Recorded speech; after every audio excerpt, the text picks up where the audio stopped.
Que o nosso bom Deus, nesse momento, né, venha nos dar sempre entendimento e sabedoria de sua palavra. Vamos orar. Santíssimo Deus, mais uma vez estamos em Tua presença, Senhor, para estudar a Tua palavra, que nós possamos entender e compreender, em nome de Jesus, amém. Hoje eu vou gravar Romanos 6, do verso 1 a 14, livre do pecado pela graça. Que diremos, pois? Permanecemos no pecado para que seja graça abundante?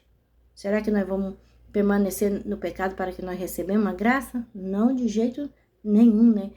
Nem como, quando nós aceitamos a Deus, nós tentamos mudar a nossa vida, nós vamos mudando aos poucos.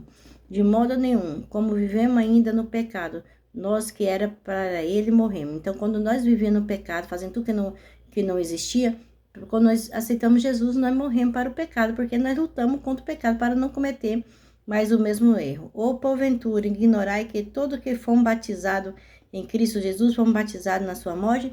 Então, o batismo representa a morte, né? Para o velho eu, para os nossos pecados, né? Porque Jesus ali morreu. E nós também morremos para o nosso pecado quando nós descemos as águas. Fomos, pois, sepultados com ele na morte pelo batismo, para que com Cristo fomos ressuscitados entre os mortos. Então, nós fomos ali, né, sepultados pelo batismo, quando nós morremos o nosso pecado ali, são perdoados, né? Isso não quer dizer que nós não pecamos, por causa disso nós precisamos, né? Tá sempre de joelho orando, pedindo perdão a Deus, né? E ali, quando nós levantamos da água, nós fomos ressuscitados entre os mortos, né? Ali pelo pecado, né? Pela glória do Pai. Assim também andemos em novidade de vida. Então, a partir daquele momento, a gente começa a orar, começa a pedir mudança e o Espírito Santo vai mudando lentamente. Não é do dia para a noite, né? Porque se formos unidos com ele na semelhança da sua morte, certamente seremos também a semelhante da sua ressurreição. Como eu disse, o batismo representa a morte para o pecado. Quando nós ressurgimos do batismo, nós somos uma nova criatura em Cristo Jesus. Então, né, nós somos, tudo representa a morte de Jesus. Jesus morreu para todos nós, né, ali. Sabemos isso, que foi crucificado com ele o velho homem, para que o corpo do pecado seja destruído e não servimos mais o pecado como escravo, né? Então, a partir daquele momento que nós fomos batizados, né, nós fomos crucificados, o velho homem, né, foi deixado para trás, né?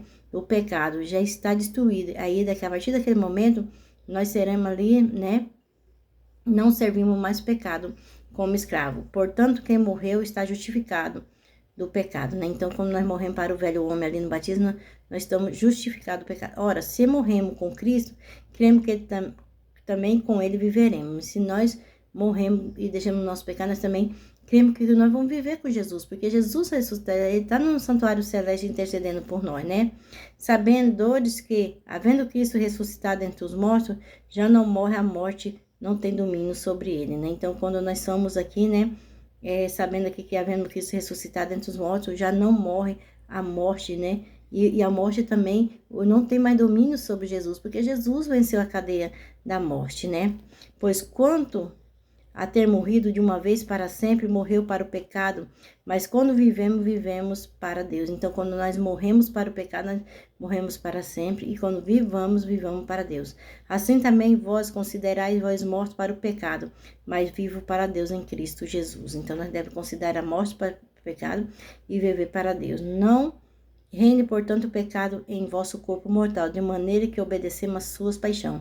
Então, nós temos de lutar contra o nosso eu. Nós temos de matar o nosso eu todo dia, para nós não fazer coisas que não agradam a Deus. Nem ofereça cada um ou membro do seu corpo ao pecado como um instrumento de iniquidade, mas oferecer a Deus como resurrento dentre os mortos, o vosso membro a Deus como instrumento de justiça.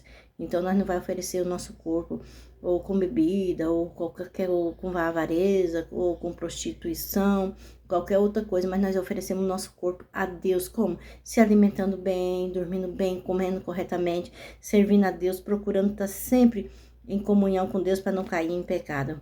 Mas se por acaso alguém cometer algum erro, joelho, pede perdão a Deus, que Deus é justo e bondoso para perdoar quando se arrependemos de todo o coração. Porque o pecado não terá domínio sobre vós, pois não está debaixo da lei, e sim da graça. Não estamos debaixo da lei, mas também se não guardamos a lei, não faz sentido, né? Porque se Deus deixou aqui a lei, nós somos salvos pela graça, mas a lei e os mandamentos de Deus estão tudo junto ali, né? Então, vou ler aqui.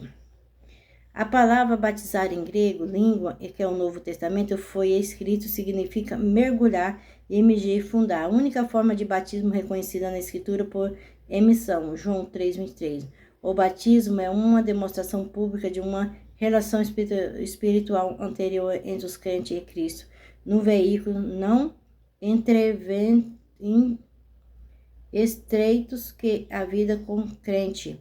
A vida de Cristo chegará a ser uma unidade espiritual. A validade do batismo por imersão é confirmada pela comparação que o apóstolo Paulo fez entre o batismo e a morte, o sepultamento e ressurreição de Cristo. A morte ao crente para o pecado é tão real quanto a morte e a ressurreição de Cristo. 1 Colossenses 2:12. De que forma que Cristo foi batizado por João, Marcos 1:9-10. Paulo apresenta esse verso profundo, significando o batismo de imersão representa a morte da pessoa para o pecado, de modo tão completo como foi a morte de Cristo. O batismo deve assinalar o fim da velha forma de vida e no início da nova. Assim, depois de haver sido simbolicamente sepultado nas águas para o pecado, as pessoas experimentam uma ressurreição com Jesus para uma nova vida. Que convite feito ao apóstolo Paulo apresenta a urgência quanto à decisão de ser batizado, Atos 22:16, né? Então, vamos orar e que amanhã a gente vai continuar para ir aprendendo sobre a lei e a graça. Querido Deus, graças te dou, Senhor, pela oportunidade de estudar a tua palavra, em nome de Jesus.